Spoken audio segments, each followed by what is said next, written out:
Estamos lançando oficialmente agora o curso Sociedade do Anel, uma jornada comentada. Aí o curso, galera. Todas as aulas estão aí. Você vai poder ler capítulo a capítulo, ouvir. A gente quer muito que todo mundo participe, que todo mundo entre, tá? Não fica de fora, não perde.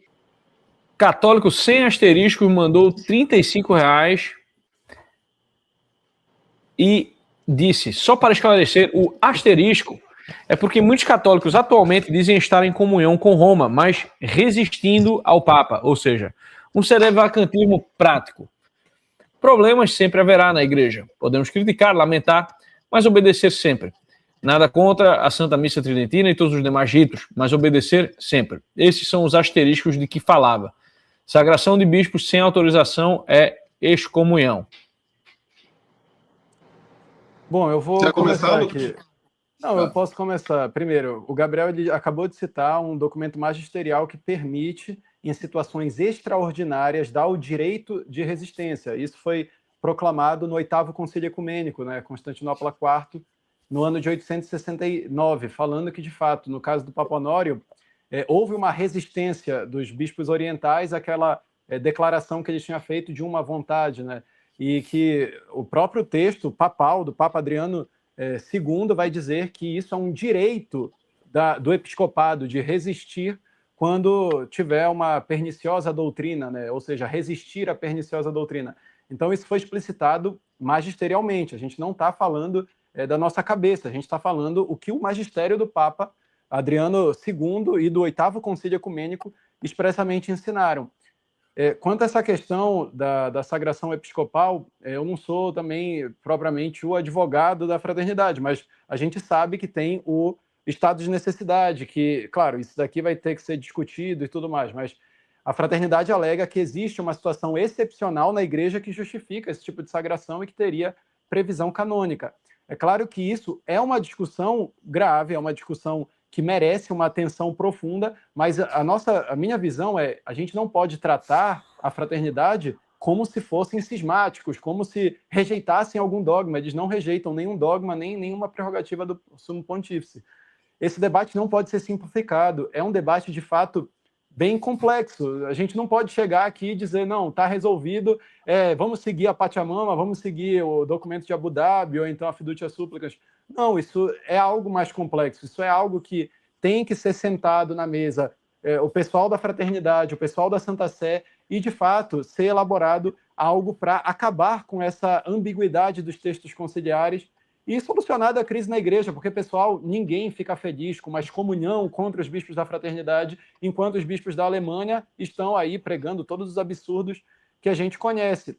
Então, Sim. Eu peço, vamos rezar pela igreja, vamos rezar tanto pela fraternidade, porque, eu repito, são pessoas boas, são pessoas que morreriam pela Igreja Católica. A Fraternidade São Pio X faz um trabalho excepcional, e eu falo assim, porque aqui em São Paulo eu conheço eles, lá da Vila Mariana. Então, assim, o que eu posso dizer? A gente não pode tratá-los como cismáticos, porque não existe, na minha visão, cisma da fraternidade com a Igreja Católica, porque eles professam a mesma fé, os mesmos dogmas e também reconhecem as prerrogativas do Sumo Pontífice. Eu concordo também que tem que ter uma regularização canônica, tem que ter uma diplomacia, cada lado, avançar, chegar numa síntese. Mas eu sou totalmente contra e eu vou bater nessa posição. Não acho legal ficar acusando eles de cisma, eu acho que isso é errado e falso. Enfim, mas o Gabriel pode complementar. E é importante lembrar... eu vejo pessoas, cara, eu vejo pessoas meio que quase que se alegrando com isso, sabe? Eu vejo pessoas quase se alegrando com isso. Tipo, nós não somos da fraternidade. Eu não vou saber detalhar a posição dele sobre uma questão tão complexa como essa questão das sagrações. Mas o que é um fato que o magistério da igreja ensina no 4º Concílio de Constantinopla, eu vou ler em latim agora para o asterisco, licitum est minoribus majorum suorum motivus resistendi. Isso está na Patrologia Latina, 105, versos 157. Ou seja, ele usa o termo resistendi, que traduzido significa que é permitido aos inferiores resistir às ações errôneas dos seus superiores e rejeitar livremente suas opiniões perversas. E aqui, no contexto imediato, ele está se referindo a bispos que resistiram ao Papa Honório, que havia mandado cessar as discussões sobre uma ou duas operações em Cristo. Ou seja, ele usa o termo resistendi em latim. O Papa Adriano II, no magistério dele, que foi incorporado às atas do Quarto Concílio de Constantinopla, mostra que existem casos excepcionais, não são os casos ordinários. Pio IX tem várias citações que abordam como ocorre a situação ordinária da Igreja, que, de fato, não pode um bispo ordenar outro sem consentimento pontifício. Tudo bem. Em nível ordinário, Pio IX trata disso. Só que, em nível de uma situação, como o Lucas falou, essa situação excepcional, essa situação... Qual é o termo técnico, Lucas, que a fraternidade usa? Estado de necessidade. Estado de necessidade. Não, só concluir. No caso de um estado de necessidade, aí entra o que a gente encontra no Quarto Concílio de Constantinopla, o discurso do Papa Adriano sobre resistir licitamente a um Papa. O outro ponto também é porque, assim, é temerário a pessoa, eu acredito, né? E é isso que os padres do Instituto Bom Pastor nos ensinam também, aqui no Brasil de maneira consensual, em todos os lugares.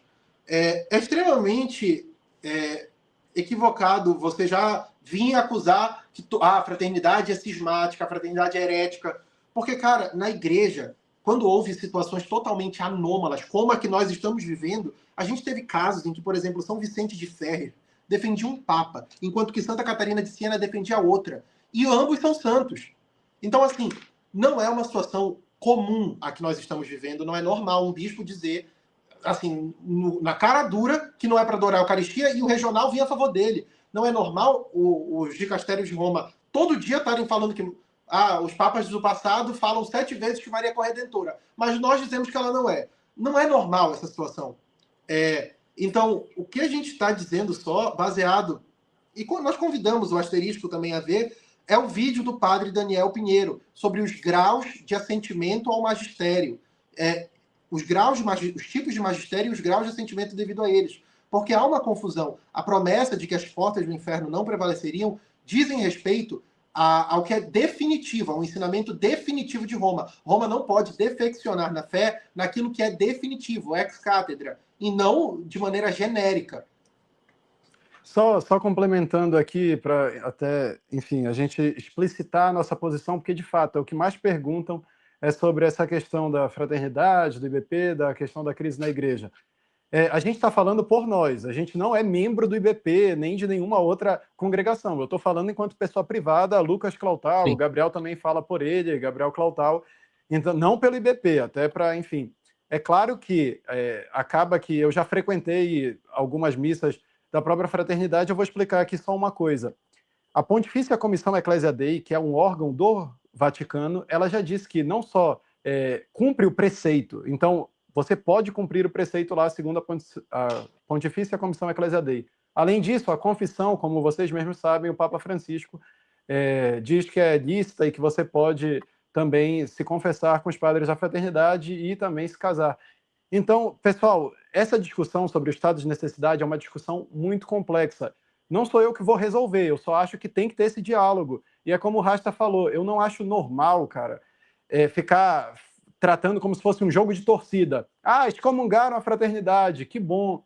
Claro que não, a gente tem que ver isso com tristeza.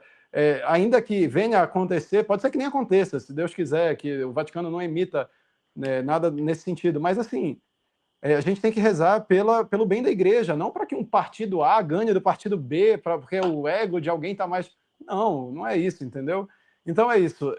Eu defendo, sim, a tradição da igreja, eu defendo tanto a questão de se solucionar de modo pacífico essa crise que veio na década de 60 com as reformas do Concílio Vaticano II. Mas só uma coisa, eu concordo que tu está falando, que a gente está, obviamente, falando a nossa interpretação, a nossa posição, a gente não fala em nome do IBP. Mas quando o IBP volta para Roma, foram 2 padres, volta a ser plenamente regular com Roma, foram principalmente 2 padres que fizeram isso, que foi o padre Laguerre e o padre Paul Alaunier. O padre Paul Alaunier, ele morreu agora recentemente. Só que mesmo depois de 2007, que foi quando o IBP foi fundado, tendo saído a princípio da fraternidade para se regularizar com Roma, mas pedindo para o Papa manter um direito a uma crítica construtiva para certas partes e certos documentos do concílio, o padre Paul Lanier, ele publicou na editora da livraria da Montfort um texto defendendo, inclusive, Dom Marcel Lefebvre. Isso, e ele, plenamente regular com Roma, continuou defendendo o Dom Lefebvre. Então, a situação é muito complexa, não dá para simplesmente a gente dizer, não, condena todo mundo e acabou. De fato, eu estou rezando para que a fraternidade consiga autorização canônica para fazer a sagração da maneira mais correta de todas, sem ter que apelar para a questão do estado de necessidade. Mas não dá para abordar essa matéria sem abordar há ou não estado de necessidade. É isso que vai definir se a gente pode aplicar o que está no Quarto Concílio de Constantinopla sobre resistir a uma decisão do Papa ou não. Há um estado de necessidade, ou a situação da igreja é a situação ordinária, que a gente sempre viveu, desde a década de 60. Perfeitamente. Não, eu concordo em gênero, número e grau com esse negócio da São Pio X. Eu acho um negócio lamentável mesmo, e eu espero que se resolva. Temos aqui, né, outro João mandou mais R$200. Esse aqui é o cara, gostei de você hoje na live, viu, cara? Você chegou aqui mostrando que veio. Disse: creio que os recordes de conversões e a fé na igreja com maior seriedade e intensidade se dá em função da crise. Não acham que quem se depara com a profundidade e riqueza da doutrina católica e é convencido por ela ao ter um choque estético e até pastoral com a realidade atual e permanece na igreja é fortalecido por esse primeiro teste? Ou pode ser a minha quarta cerveja?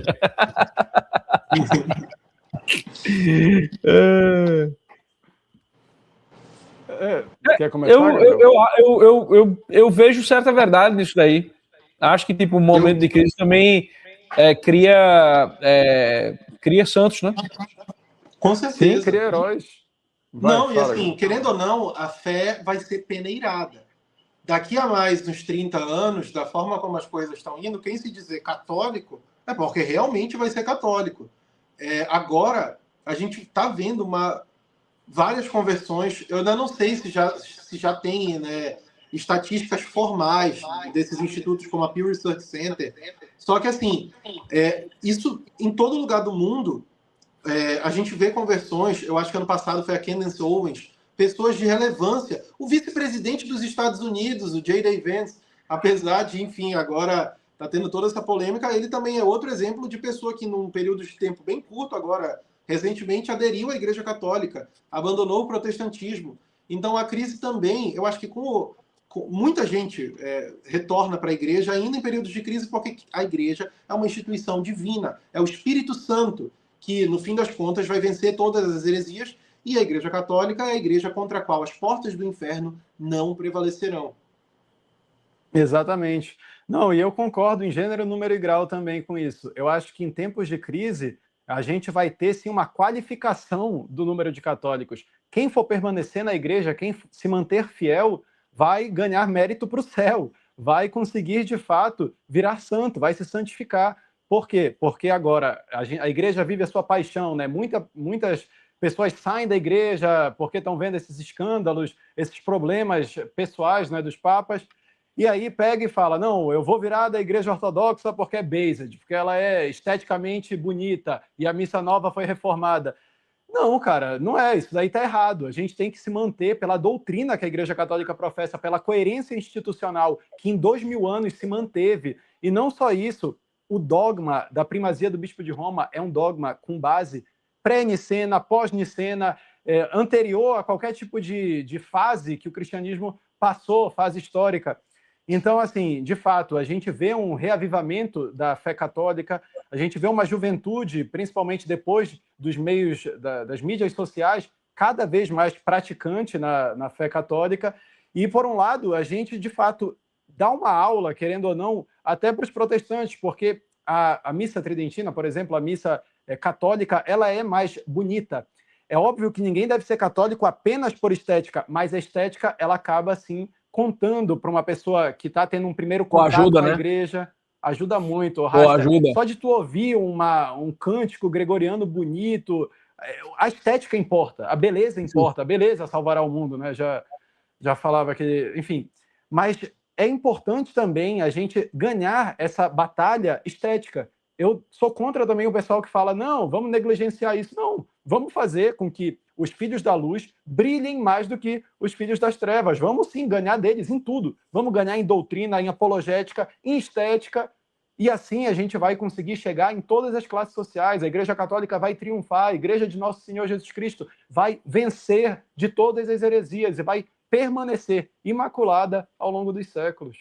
Detalhe, um outro ponto também importante, o terceiro segredo de Fátima. A irmã Lúcia foi proibida por Nossa Senhora, ela falou para o Papa, esse segredo não pode ser publicado antes de 1960, porque não vão entender. Ela botou uma data, 1960. O terceiro segredo de Fátima fala, né, do bispo vestido de branco subindo a um monte e morrendo. Ele morre no terceiro segredo. Ele e todo o clero que o acompanha morre. De certa forma, é como se fosse a igreja, ela não pode perder, isso é óbvio, mas é como se ao menos parecesse para o mundo que o poder secular está vencendo a igreja. Claro, na minha visão, aqui deve ser interpretado de maneira alegórica. Eu não acho que ali fosse literalmente aquela pessoa que tinha, né, uma deficiência intelectual, que tentou dar um tiro no Papa. Na verdade, houve 3 tentativas de assassinato a João Paulo II. Se fala muito da terceira, e que o dicastério lá vai e tenta interpretar dizendo que o terceiro segredo de Fátima não aconteceu porque a pessoa não acertou o tiro. Enfim, eu pessoalmente estou dando agora a minha opinião pessoal sobre isso, mas que diz respeito à situação que a gente está discutindo. No terceiro segredo de Fátima, o que a igreja queria, o que Nossa Senhora de Fátima queria mostrar era que, apesar da igreja aparentemente ser derrotada ali, no fim das contas, o meu imaculado coração triunfará. Aquilo lá que foi visto era só a aparência do que não era de fato. As portas do inferno não podem prevalecer. Quando o bispo vestido de branco é visto, né, sendo eclipsado, isso não significa que, de fato, a igreja perde. E é por isso que Nossa Senhora de Fátima diz, o meu imaculado coração, no fim, triunfará. E é isso que a gente deve crer. Essa é a fé da igreja. Conheça a nossa plataforma TV Lisão, onde vendemos vários cursos que não servem para porra nenhuma, mas você vai ficar mais inteligente, ok? Aqui nós temos uma educação helênica.